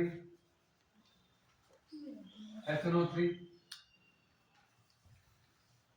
ammonia. ये चूंकि सामान्यतः खेतों से जाते हैं, ठीक है, खेतों से होते हैं, पानी के सहारे पहुंच जाते हैं। गैस में आते हैं, गैस में कौन? CO2। हाँ, अच्छा एक बड़ा समस्या है, इसको रखें ना रखें प्रदूषण में। ये प्रदूषण करता नहीं करता, बताओ कैसे नुकसान पहुंचा रहा है पर्यावरण को? कार्बन डाइऑक्साइड, बताओ प्रदूषण कर रहा है कार्बन डाइऑक्साइड, बड़ा एक समस्या है ये वाली। सोचो जरा, पर्यावरण देखो, ब्लॉक भी यहीं पे विचार करो कि कार्बन डाइऑक्साइड पर्यावरण प्रदूषण करती है नहीं? अधिक हो जाएगी तो करेगी, अधिक हो जाएगी तो करेगी। अधिक होगी टेंपरेचर बढ़ेगा। हाँ, वो ग्लोबल वार्मिंग कर रही है। ये मेन जिम्मेवार किसके लिए? प्रदूषण ज्यादा नहीं करती, ये किसके लिए? हाँ, ग्लोबल वार्मिंग के लिए जिम्मेवार है। इसकी जगह हम कार्बन मोनोऑक्साइड लाएं, सामान्यतः अगर पूछे तो इसको, ये प्रदूषक नहीं है कार्बन डाइऑक्साइड। हाँ, और कार्बन मोनोऑक्साइड है, क्योंकि कार्बन डाइऑक्साइड अगर नहीं होगी तो फिर जीवन चक्र ही रुक जाएगा। ये हमारे लिए कितनी जरूरी है। अगर कार्बन डाइऑक्साइड नहीं होगी तो प्रकाश संश्लेषण नहीं होगा, है ना, प्रकाश संश्लेषण हो पाएगा नहीं। तो ये बात ध्यान रखो हम लोग कि कार्बन डाइऑक्साइड को लिखने से थोड़ा बचेंगे, है ना। हम लोग कौन लिखें? CO लिखें, है ना, खाली CO। सल्फर के ऑक्साइड, है ना, सल्फर के क्या ऑक्साइड, नाइट्रोजन के ऑक्साइड, है ना, नाइट्रोजन के क्या ऑक्साइड, और क्या लिख देते हैं? सल्फर CFC वगैरह भी लिख सकते और हैं। सर वो लिख दीजिए ओजोन। ओजोन लिख देते हैं, देखो हाँ। O3 ओके है ना, O3। ये सब क्या हो गए, गैस वाले हो गए, जो अवस्था के आधार पर ठोस, द्रव और गैस, ये सब साथ ही उतारते चलेंगे, ठीक है। O3 ओजोन O3 हाँ, मीथेन गैस भी तो मीथेन गैस भी लिख लो मीथेन गैस भी।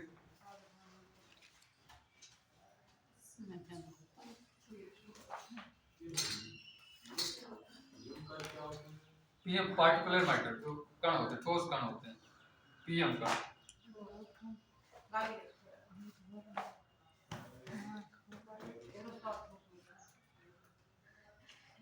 क्या हुआ, एरोसॉल, ये दो एरोसॉल दोनों में रहता है।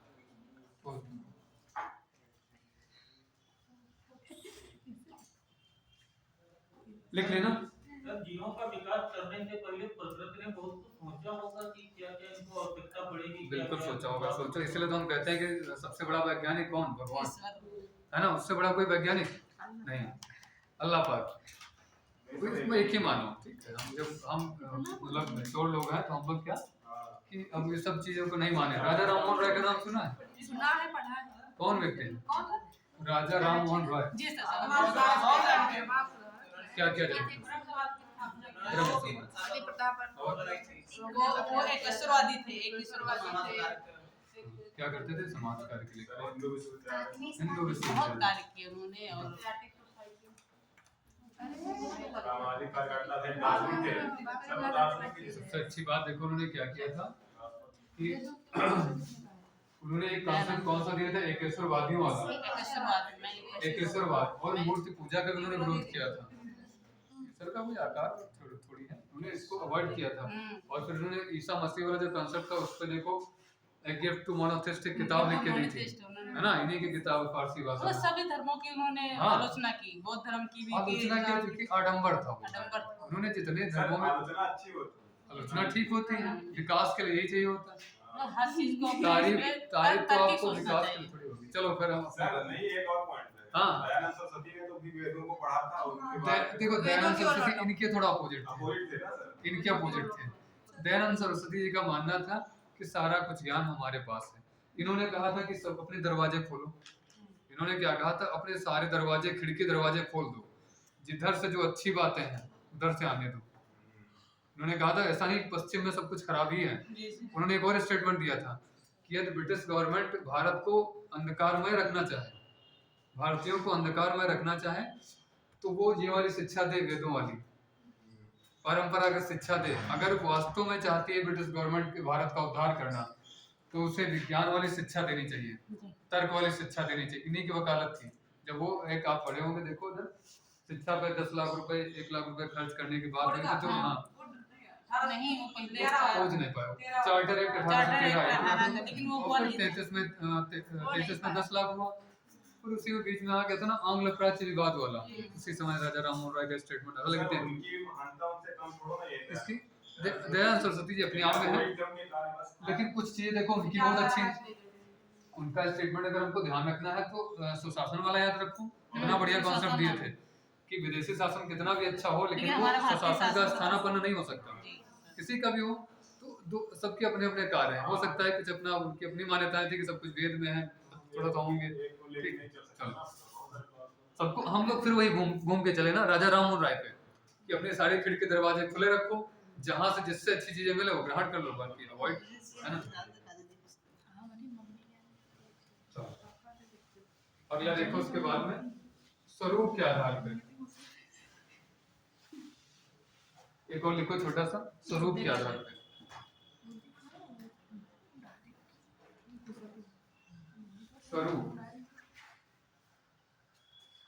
स्वरूप के आधार पर इनको दो भागों में बांटा गया। फीसद 2018 वाले में पूछा है यहाँ से क्वेश्चन, ठीक है। प्राथमिक और कौन से, द्वितीयक।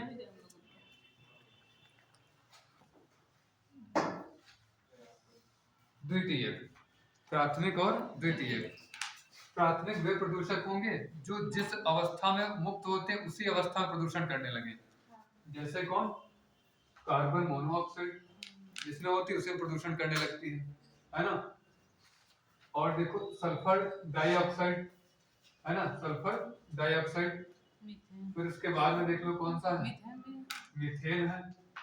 अगर मान लो कार्बन डाइऑक्साइड तो वो भी है ना। यहाँ पे हम लोग आ जाए, एक और रहता है फ्लाई एश, इसको जो याद रखेंगे, फ्लाई एश, यही कंफ्यूज करवाता है, फ्लाई एश। अब देखो इसको हम लोग इधर ले जाने लगते हैं, द्वितीयक में आ जाओ, ओजोन, है ना, ओजोन इधर आ जाओ। इसके बाद में H2SO4, HNO3, HNO3। यहाँ पे एक और बड़ा शब्द है स्मॉग,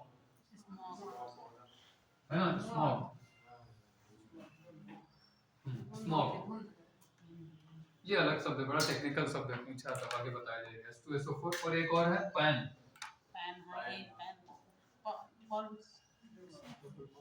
पैरा एसिटिल नाइट्रेट, है ना, पैरा एसिटिल नाइट्रेट, पैन। तो ये सब लिख लो कि पैन, पैन को पूछा गया है, आंखों में जलन उत्पन्न कर देता है, ठीक है ना। पैन, पारा अलग होता है, सब बताएंगे आज, है ना। प्रदूषण में आ जाएंगे, आप वाले क्वेश्चन नहीं रहते ना, जैसे मिनी माता, ब्लू बेबी सिंड्रोम, वो सब आ जाएंगे।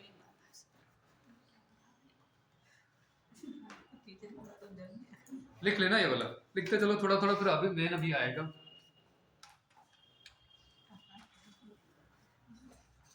व्हाइट बोर्ड वाला तो बड़ा अच्छा रहता है, हम एकदम कंफर्टेबल हो जाते हैं। नहीं ब्लैक करना,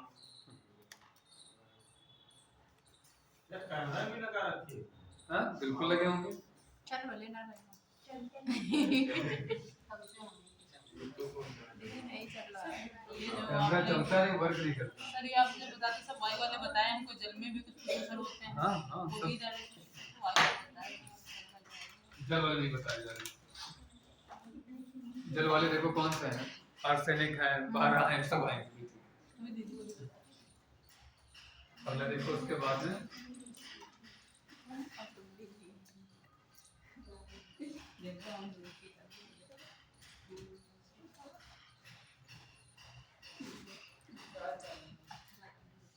यह निपटान जल है, निपटान। ये देखो वहां पे एक शब्द आया था जो जैव आवर्धन बताए थे, और जैव आवर्धन और कौन सा एक दो शब्द थे, जैव संचयन, याद है दोनों शब्द, जैव संचयन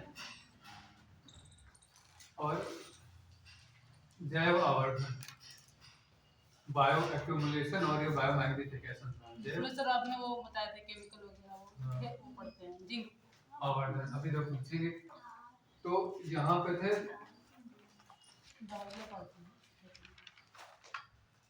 मैग्निफिकेशन,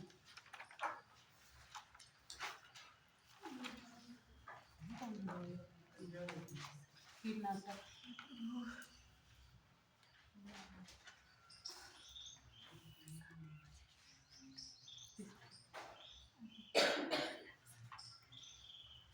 ये दो भाग हो गए, अजैव निम्नीकृत, जिनका हमने कहा था जीवाणु द्वारा जिनको नष्ट न किया जा सके, ऐसे प्रदूषक जिनको जीवाणु द्वारा नष्ट न किया जा सके, और जिनको जीवाणु द्वारा नष्ट किया जा सके वो कौन है, जैव निम्नीकृत। यहाँ से देखो फिर पूछा गया था, जैसे वाहित मल, है ना, वाहित मल, वाहित मल, सीवेज, सीवेज, सीवेज, उसके बाद में छिलका, है ना, छिलका किसका, फल और सब्जी का, फल और सब्जी का, सब ऐसे पूछे गए हैं दोनों, ये जो दोनों सेगमेंट आपको बताए गए हैं, स्वरूप वाला इससे भी क्वेश्चन दोनों से पूछे गए हैं। तो वाहित मल हो गया, सीवेज, यही पूछा गया था, वाहित मल ही लिखा था लास्ट एग्जाम में, वाहित मल, सीवेज हो गया, छिलका हो गया, ये सब कैसे हैं, जैव निम्नीकृत हैं, जिनका जीवाणु द्वारा निपटान किया जा सकता है। कौन सा, गोबर खाद, गोबर खाद हो जाएगी, ठीक है, ले और केचुआ वाली हो गई,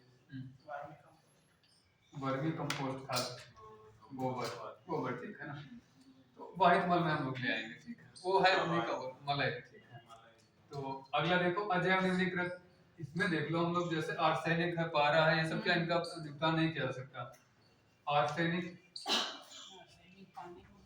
हाँ पानी में आर्सेनिक, पारा सब भी आएगा, पारा, क्लोरीन भी कैडमियम है ना, कैडमियम, क्लोरीन, फ्लोराइड लिखो ज्यादा, राइट। फ्लोराइड जो दांतों तो संबंधी बीमारियां करवाता है। आर्सेनिक, पारा, कैडमियम हो जाएगा, फ्लोराइड हो जाएगा। तो ये सब किसके हो जाएंगे? अजैव निम्नीकृत वाले। सर वो किसमें आएगा जो है नाइट्रोजन को नाइट्रेट में बदल देता है? नाइट्रोजन को नाइट्रेट में बदल देता है। तुम वहां आए नहीं थे क्या नाइट्रोजन चक्र में? शैवाल थे और कुछ बैक्टीरिया थे। वो क्या थे? बैक्टीरिया थे, है ना। वहां पे एक टर्म देखो रह गया, शैवाल है, शैवाल है और बैक्टीरिया जीव है ना। तो ये क्या करते थे? नाइट्रोजन फिक्सेशन वाले थे। वहां पे एक देखो बताना भूल गए थे, अब जो ध्यान आ गया, फिर से नाम लिए। एक बैक्टीरिया था स्यूडोमोनास, स्यूडोमोनास। इसको वहां पे नोट कर लेंगे जाके, जब घर जाएंगे तो स्यूडोमोनास को जब नोट कर लेंगे। ये ऐसा बैक्टीरिया था जो सारे लोग क्या कर रहे थे, नाइट्रोजन को नाइट्रेट में कन्वर्ट कर रहे थे। वही बताया था ना, ये क्या करता है, नाइट्रेट को फिर से नाइट्रोजन में कन्वर्ट कर देता है। ये अच्छा नहीं माना जाता स्यूडोमोनास, है ना। तो इसलिए क्या कर लो कि वहां पे जब जाओ नाइट्रोजन चक्र में, एक लाइन लिख लेना जाके क्या, ये ऐसा व्यक्ति है, कौन व्यक्ति का मतलब जीवाणु है, जो क्या करता है नाइट्रेट को फिर से कहाँ तोड़ देता है, नाइट्रोजन। नाम क्या याद रहेगा? स्यूडोमोनास। 2-3 बार मन में रिपीट कर लो और घर पे जाना लिख लेना। और अगर ना लिख पाना तो फिर आना बताना कि फिर लिखवा देंगे। स्यूडोमोनास बदमाश टाइप का, ऐसे याद कर लो। तो ये 2 टाइप लिख लेना, अजैव निम्नीकृत और जैव निम्नीकृत। हो गया ना? बताओ इतना हो गया तो आगे बढ़े फिर अब आते हैं जो तुम्हारा प्रदूषण रहता है। अब सब प्रदूषण पढ़ेंगे कौन कौन से? वायु प्रदूषण, जल प्रदूषण, मृदा प्रदूषण है, ये सारे प्रदूषण अब पढ़ेंगे। चलो सर ये दोनों वर्ड क्यों लाए थे आप? हाँ? जैव संचयन, जैव अच्छा ये हाँ लाए थे। जैव लाए हैं तो बिल्कुल बताया है। देखो वहां पे देखो बताया गया था कुछ ऐसे पदार्थ थे अजैव निम्नीकृत, जिनका अजैव निम्नीकृत है ना, अजैव निम्नीकृत। जैसे उनको एक और शब्द बोले थे विषैले, है ना, विषैले तत्व जिनका निपटान नहीं किया जा सकता। ये तो बताया था, यही सारे लोग ना, जिनका निपटान नहीं किया जा सकता। तो वे क्या होते हैं, एक पोषण स्तर से दूसरे पोषण स्तर में उनकी सांद्रता क्या होती है, बढ़ती जाती है। उसी टर्म के लिए क्या आया था, जैव आवर्धन। और जब उसी पोषण स्तर में लगातार जमा होते रहे विषैले तत्व, तो उसी को क्या बोलते थे, जैव संचयन। ये दोनों शब्द जैसे टेक्निकल है, पूछे भी जाते हैं, तो वहां इसलिए लिखते थे क्योंकि आया था ये वाला शब्द वहां से भी। चलो पूरा रिपीट कर डालना एक बार, खत्म करें और फिर करंट अफेयर्स वाला एक करवा देना पूरा। ठीक है, करंट अफेयर्स के जितने रहेंगे महत्वपूर्ण।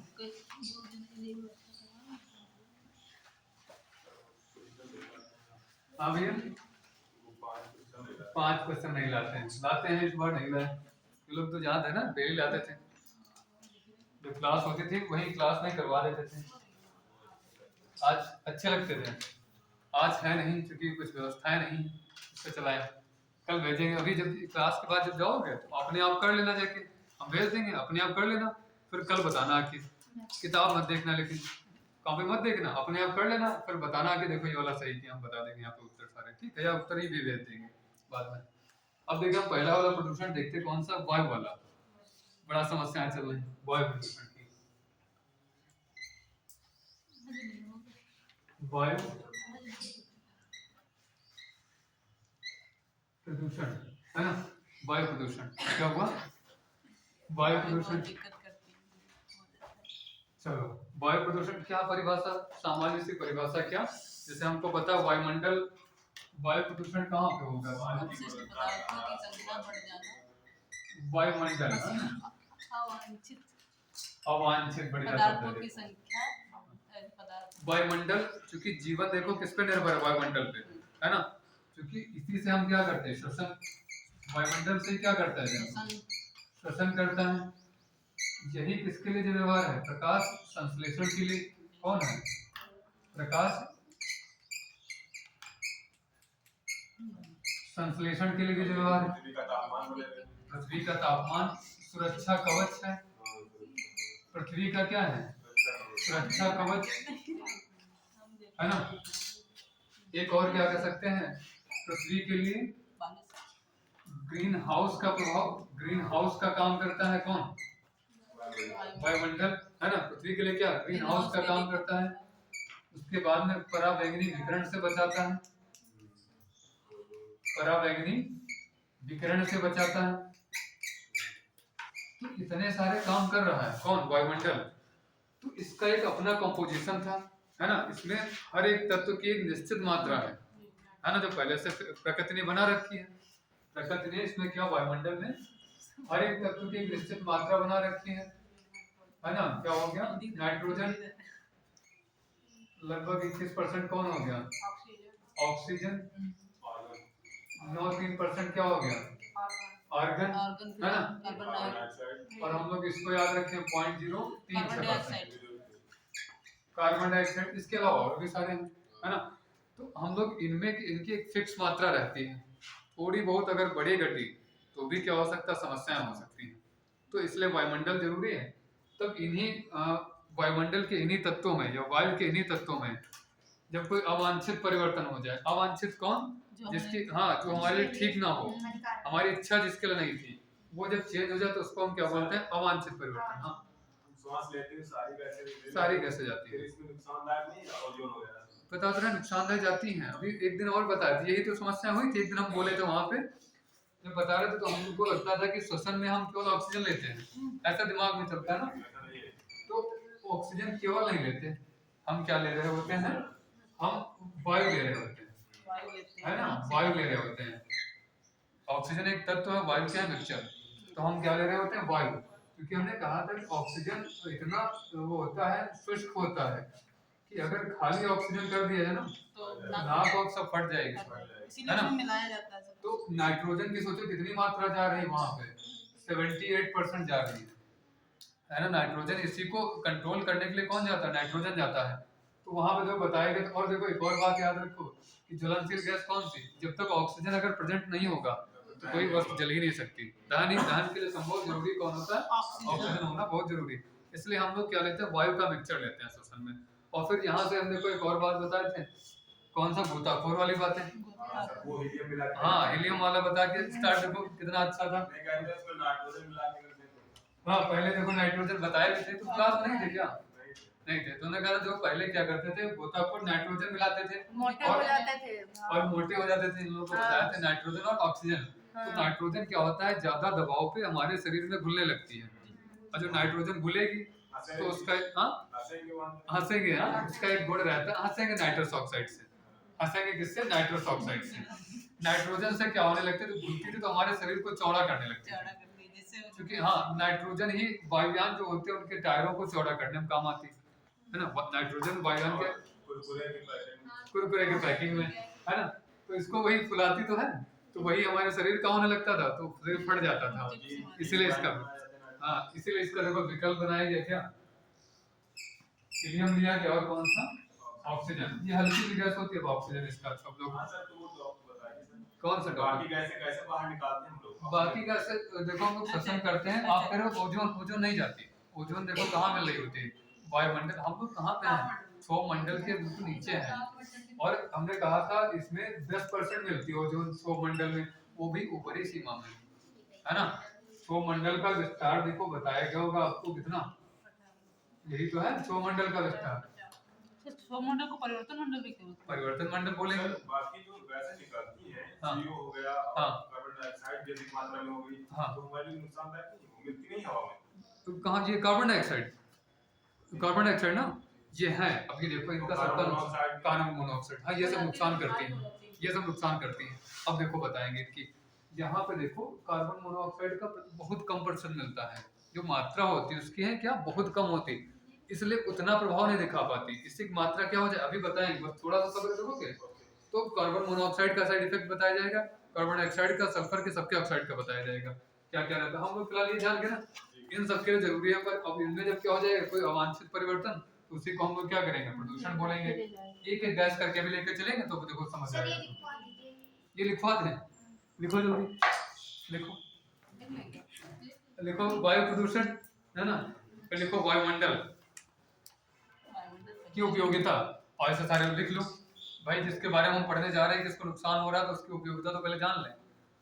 बेकार का आदमी कुछ भी हो जाए, क्या फर्क पड़ता है। तो जब तक जिसकी उपयोगिता होती है उसी के बारे में लोग जानते हैं कि हाँ ये व्यक्ति ना मरने पाए, है ना। हाँ, ओजोन को बचा रहे हैं, जो उपयोगी होगा उसी को बचाया जाएगा, उसी के तो लिए बहुत से जीव बचाए जा रहे हैं, उससे हमको कोई मतलब नहीं। वो उसके लिए है, जैव विविधता के लिए, ठीक है। उससे हमको देखो हाँ, स्वार्थी ना बनो, कह रहे हैं। महावीर का सिद्धांत याद रखो, भूल गयो। हाँ, जीव और जीने दो, है ना। महावीर क्या कहते हैं, जीव और हम जीने जी रहे हैं, सब जी हम दो। तो एक जीव को जीने का अधिकार, ट्रम्प नहीं मानते हैं। हाँ, माना करो। महावीर ट्रम्प के अनुयायी हैं। ट्रम्प के अनुयायी, ट्रम्प राष्ट्रवादी, राष्ट्रवादी। हाँ, ये सब लिख लो, कंपोजिशन है ये सब। एक बार ज्योग्राफी में आया होगा, डिपार्टमेंटल बताइए, टेस्ट में भी आया। वो सर ने पूछा था उस दिन, जो बताया था 3 जनवरी, और वो पहले क्वेश्चन वही चलो कोई बात नहीं, तुरंत नहीं आ रहा है, हम फिर करवा दो रहेगा। रोज रोज रहा करो, जान जी। देखो क्लास ब्रेक ना करो, तो फिर जैसे सब्जेक्ट जो खत्म करेंगे, फिर हम हमारे सब्जेक्ट में इतिहास थोड़ी थोड़ी आ जाए, ठीक है ना। इतिहास, भूगोल, साइंस सब ले आए, ठीक है। हो गया ना। क्या हुआ। कह रहे हैं डिग्री तुम्हारी रोज आती है। सही है, अच्छी बात है। वो अकेले पढ़ा तो हमका इसका काम लगता है। ठीक है, चलो यहाँ आवाज आ रही है। सही हाँ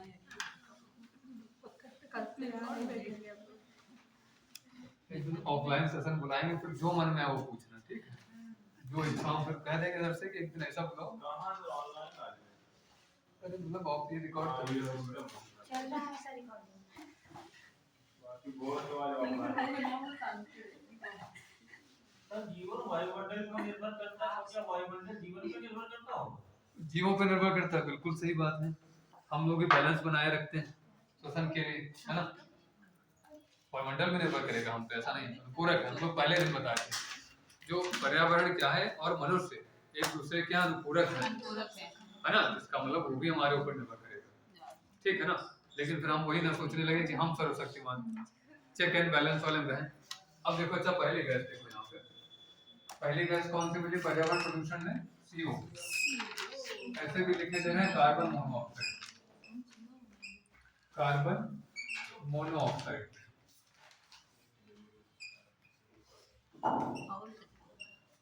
कार्बन मोनोऑक्साइड, है ना। इसको देखो थोड़ी देर तक, तो सोर्स क्या है समझते चले थोड़ी देर तक। जो कार्बन मोनोऑक्साइड गैस है, तुरंत नोटे करे लगेगा।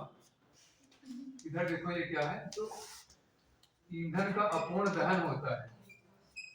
ईंधन का क्या, अपूर्ण दहन, अपूर्ण दहन ऐसी, हाँ अपूर्ण दहन। जैसे क्या, जीवाश्म ईंधन है, जैसे इसमें ले लो कोयला, कोयला हो जाए, लकड़ी, हाँ लकड़ी, लकड़ी का मतलब जैसे धुआं धुआं खूब करे, है ना। तो वो सब क्या करते हैं, उससे रिलीज क्या होता है, कार्बन मोनोऑक्साइड।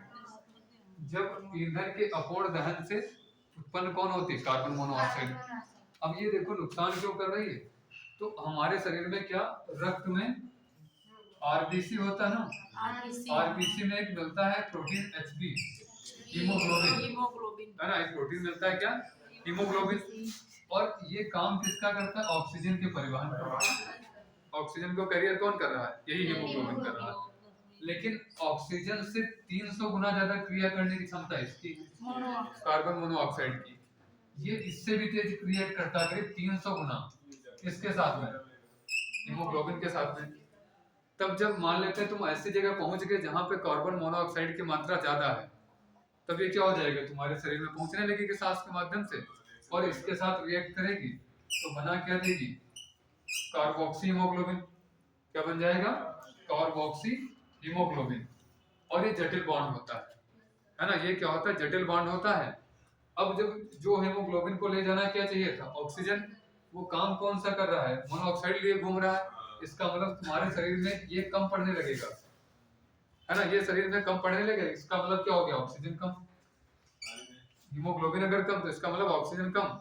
जब ऑक्सीजन कम होगा तो पहले तो तुम्हें क्या, पहले तुम्हें एनर्जी डाउन कम लगेगी कि तुम्हारी ऊर्जा क्या हो रही है, कम हो रही है। फिर धीरे धीरे तुमको क्या ऐसा लगेगा तुम्हारा दम घुटा जा रहा है ना। जब वही सीरियस रहता मतलब क्या, शरीर में ऑक्सीजन की जब मात्रा कम होती है, और महसूस कर सकते हो। और महसूस जैसे भी यूपी वाला रेस करके आए ना, रेस जब करते तो उस समय देखो वो मुंह से भी सांस लेने लगते हैं, मुंह से सांस, ताकि सांस तेजी से अंदर जाए। क्योंकि जब दौड़ते हो आप तो आपको ज्यादा एनर्जी की आवश्यकता होती है, इसका मतलब ज्यादा ऑक्सीजन की आवश्यकता होती है।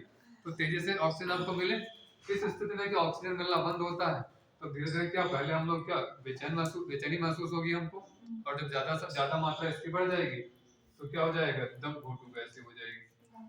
हमारा क्या दम घुटने से क्या हो जाएगी, मौत हो जाएगी। जैसा अभी खैराबाद में पिछले साल हुआ था, ठंडक में मीठी जला के कुछ लोग सोए, 2-3 लोग डेथ हो गई थी लास्ट ईयर, है ना। तो दम घोटू गैस है ये, कौन, कार्बन मोनोऑक्साइड।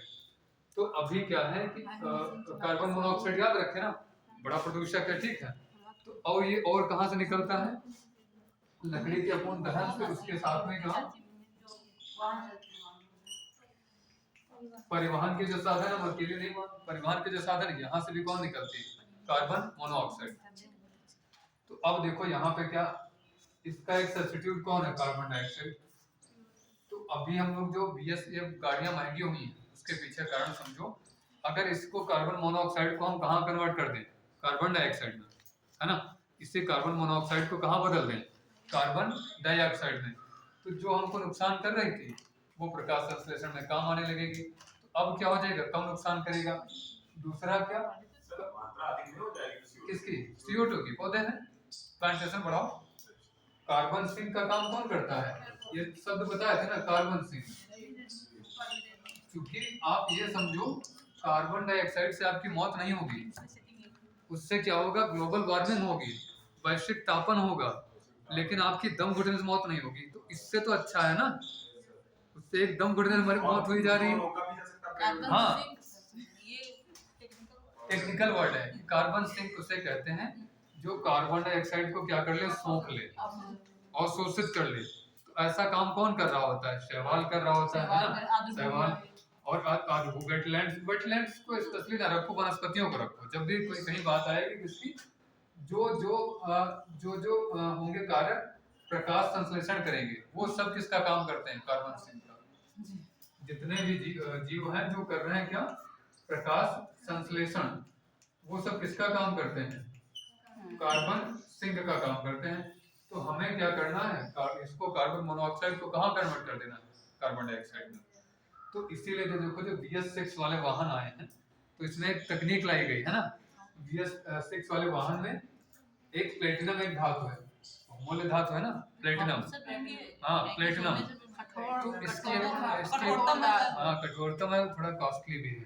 प्लेटिनम क्या है, जैसे हम लोग सोना, कहाँ अब तो इसके भी आभूषण आने लगे, प्लेटिनम के देखियो नहीं देखियो, प्लेटिनम के भी आभूषण आ रहे हैं। सोना चांदी का, हाँ, इसी तरीके से डायमंड प्लेटिनम नहीं है, सिल्वर के जैसा होता है, सिल्वर जैसा होता है प्लेटिनम, है ना। तो इस यही, अब तुम लोग चुरावे ना लगे जाके, अभी गाड़ियां आ रही हैं, अभी व्हीकल जो आ रहे हैं उसमें प्लेटिनम सीट का इस्तेमाल किया जा रहा है। और यही क्या कर रहा है, जो कार्बन मोनोऑक्साइड उसको कन्वर्ट कहाँ कर दे रहा है, वहीं पे जहाँ इंजन में निकल रहा है वहीं पे प्लेट लगी हुई है, तुरंत क्या करेगा, कार्बन मोनोऑक्साइड निकल रही, उसको तुरंत चेंज कहाँ कर देगा, कार्बन डाइऑक्साइड। गाड़ी महंगे होने का एक कारण ये भी, जो गाड़ियां महंगी हुई पहले नहीं इस्तेमाल होता था, अब हाँ प्लेटिनम इसका इस्तेमाल होने लगा। तो और भी तकनीक का विकास किया गया है, ठीक है। ये थोड़ा सा था जहाँ पे लगाया जाता है, कन्वर्टर लगाया गया। तो हम लोग इसको जान गए ना, कार्बन मोनोऑक्साइड को। एक नोट कर लो गैस, फिर आगे बढ़े, या मिटा देते, अगली और बताते हैं, अगली और गैस बताते हैं। मिटा भूल ना है, हमको याद रहे, अरे तुम लोग भूल दिए, देखो। हाँ, अभी सब बताएंगे, भी तो है समय ना। या एक काम करो, बताया और दी लिख लियो घर पे, बता देना हमें लिखवा के दो, परेशान मत कम हो पाया बहुत। क्लास वैसे भी 3 बच्चे जल्दी से कंप्लीट करवाना, तीन चार और 5 होंगी बस। अभी इसमें क्योंकि बहुत अभी क्या है, तुम्हें योजनाएं करवानी होगी, जो अंतरराष्ट्रीय राष्ट्रीय प्रयास जो किए गए हैं, संगठन करवाने आपको, है ना, संगठन से उनसे क्वेश्चन पूछा था।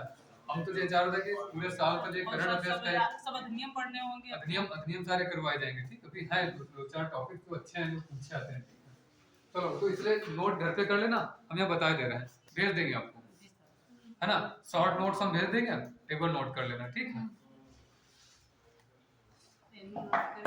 नोट करवा देंगे, ठीक। एक और देखो गैस उसके बाद में सल्फर डाइऑक्साइड, है ना, सल्फर डाइऑक्साइड गैस, ये देखो कहाँ है, तो ये भी वाहनों से निकलती है ना, वाहन से, रिफाइनरी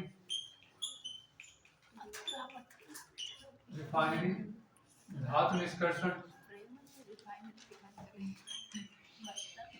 ये बात समझ रहे हो, धातु कर्म, जहाँ पे धातु का निष्कर्षण, क्योंकि धातुएं जो काहे मिलती हैं, अयस्क के रूप में मिलती हैं, अयस्क को भी फिर क्या किया जाता है, उनका निष्कर्षण किया जाता है, उनसे धातु प्राप्त की जाती है, तो उस समय भी क्या निकलती, कौन सी गैस, सल्फर डाइऑक्साइड गैस निकलती है। तो कुछ एक देख लेना, तो वाहनों से निकलती है, दहन से, उसके बाद में रिफाइनरी से भी और धातु कर्म उद्योगों से भी ये निकलती रहती है गैस। उसके बाद और लिख लें, तो उद्योग भी लिख लें, फैक्ट्री, क्या बोलते हैं, फैक्ट्री से भी निकलती कौन सी, सल्फर डाइऑक्साइड गैस। ये ऐसी गैस है जिसको क्या कर दो, अगर पत्थर पे प्रोवाइड कर दो तो पत्थर को भी क्या कर देगी, तोड़ देगी, इसलिए इसको क्या बोलते हैं, क्रैकिंग गैस।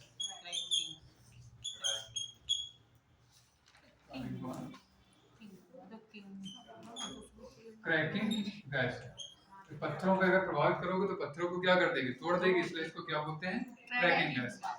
अगर वायुमंडल में उपस्थित है तो इसका मतलब क्या है, सर दर्द, है ना, सर दर्द होगा, आंखों में तकलीफ होगी, आंखों में क्या होगी, तकलीफ, है ना।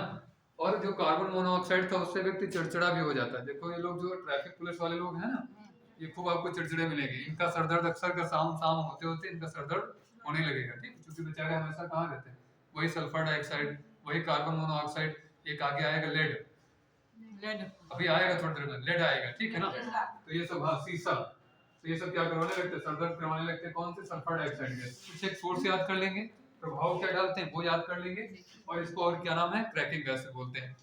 सीसा भी लिख देते हैं, लेड, या फिर सीसा, शीशा। अब ये शीशा देखो सामान्यतः नहीं मिलता, लेकिन वहाँ जो तेल होता है ना, ऑयल होता है, ऑयलों का एक, ये सब खाने वाला शीशा होता है, नहीं खाने वाला शीशा नहीं, ये वाला शीशा, हाँ देखो, अच्छा, एक तेल होता है टेट्रा एथिल लेड, एक मिलाया जाता है तेल में, क्या, टेट्रा एथिल लेड, ये मिलाया जाता है। और क्योंकि हम लोग बहुत पहले का थोड़ा चले जाए, हाँ, ये गाड़ी कौन सी आती थी रात में, उसी का वजन बुलेट आता है। हाँ बुलेट, तो जो गाड़ियाँ क्या होती, आवाज ज्यादा करती, उनका एवरेज कम होता, है ना, जिन जो आवाज क्या करती है, उनमें एक समस्या क्या हो रही होती थी, उनका ईंधन 2 काम कर रहा था, ऊष्मा तो दे ही रहा था, उसके साथ में क्या, ध्वनि ऊर्जा में भी उसकी ऊर्जा खर्च हो रही थी, इस वजह से उसका एवरेज कम हो जाता था। तो उसी को बोलते थे नॉकिंग, उसको बोलते हैं ना, नॉकिंग, आवाज जो करता है उसको क्या बोलते हैं, नॉकिंग। तो इस नॉकिंग को कम करने के लिए, नॉकिंग को जो आवाज हो रही थी उसको कम करने के लिए कौन सी गैस ये मिला दिया जाता है उसमें तत्व, टेट्रा एथिल लेड, ताकि उसकी नॉकिंग जो थी, उसका आवाज करने की जो थी वो कम हो जाए, हाँ, टूडियल बोलते हैं, तो वो क्या हो जाए, कम। जब ये कम हो जाएगा तो फिर वो ज्यादा एवरेज देने लगेगी गाड़ी। लेकिन इसका साइड इफेक्ट क्या हुआ, इसमें धातु कौन सी, लेड, जब वो जली तो वातावरण में कौन मुक्त हो गया, लेड, और लेड हमारे श्वास के माध्यम से अंदर गया तो हमें क्या करवाने लगा, यही सर दर्द, है ना, यही सर दर्द करवाएगा। और उसके बाद में बहुत ज्यादा अगर होगा तो व्यक्ति को पागलपन की तरफ भी ले जाएगा। इसलिए ट्रैफिक पुलिस वाले देखो ज्यादा नौकरी थोड़ा कठिन उनकी रहती है, वो ब्लड वगैरह लिया करते हैं। एक और गैस बता देते हैं सर शीशा से वो पारा सर ये राजदूत का मिनी माता रोग हो जाता गाड़ी हाँ पारा वाला, ये पारा वाला मिनी माता होता है, शीशा नहीं। सर राजदूत गाड़ी ये मिट्टी तेल पड़ता था। हाँ हाँ वो जल वाला जो प्रदूषण है कभी बताया जाएगा। ठीक, एक और देख लो, अच्छा फिर छोड़ते हैं। अरे करप्शन मीथेन, मीथेन देखो, मीथेन इनके सोर्स से पूछ लेता है। धान के खेत में, धान के खेत धान के में खेत में और बताया था। जानवर करते हैं जुगाली धान खेत, जुगाली, जुगाली समझ पा रहे जी हो? सर जी हाँ सर हो जाता जुगाली करेंगे, करके न दिखाओ। दलदल, दलदल है ना। और इसीलिए इसको देखो क्या बोलते हैं, मार्स गैस। ये कौन दलदल से होती है, इसलिए इसको क्या बोलते हैं, मार्स गैस। गोबर से हाँ बायोगैस का मुख्य तत्व रहता है, या फिर कह सकते हैं प्राकृतिक गैस जो सीएनजी होती है ना। सीएनजी अब हम लोग क्या कर रहे हैं, जो डीजल पेट्रोल की जगह किसका इस्तेमाल हम लोग प्रमोट कर रहे हैं, सीएनजी का। सीएनजी का मुख्य तत्व कौन है, मीथेन है। तो यहाँ पे ज्यादातर देखो प्रदूषण करने वाला कौन है, कार्बन, हम लोग कार्बन डाइऑक्साइड सर निकले। वही सीएनजी पीएनजी भी बोला जाता है जिसको हाँ। पाइप में जाता है हाँ पीएनजी नहीं, पाइप नहीं, ये दोनों लिक्विड ही रहते हैं। सीएनजी पीएनजी अलग अलग दोनों बताया जाएगा। पीएनजी बोला पीएनजी तो इनका भी आएगा। ठीक है हाँ दलदल हो चुका है, हाँ दलदल है, इसी को मार्स गैस बोलते हैं। अच्छा ये देखो प्रदूषण में मेन काम नहीं कर रही ये भी गैस कहाँ के लिए है, ग्लोबल वार्मिंग के लिए है ना। ये भी सेकंड गैस बताए थे ना, कार्बन डाइऑक्साइड के बाद में सर्वाधिक जो ग्लोबल वार्मिंग के लिए व्यवहार गैस है कौन सी है, मीथेन गैस है ना। जलवाष्प ये सब कैसे नहीं उतर आया था, वहाँ गया आया था। सर वो सीएनजी वाले जो ऑटो होते हैं जो अपना वो लेके जाते हैं वहाँ पे उड़ाने तो उतार के देते सभी को। उतार वो इसलिए रहता है कि प्रेशर ठीक मिले, नहीं तो इधर प्रेशर ज्यादा होगा तो उल्टा नहीं आने लगेगा। इसलिए जैसे आसानी से वो प्रेशराइज्ड होता है। अब ये बेचारे पूछ रहे कह रहे हैं कि देखो जो सवारियां इसलिए उतार देते हैं क्योंकि इधर से अगर प्रेशर ज्यादा लगेगा तो पता लगेगा वो धीरे धीरे आएगी, समय और ज्यादा लगेगा। इसलिए क्या उसका प्रेशर कम कर दो, उससे लोड कम कर दो तो आसानी से गैस आ जाएगी ना, इसलिए उतार देते हैं। चलो नहीं वो तो कैसे फट जाएगी सीधे। फट भी जाएगी, एक ये भी रहता है कि आसानी से आ सके। चलो इसके बाद फिर अगले दिन ना और बता दीजिए, अगले दिन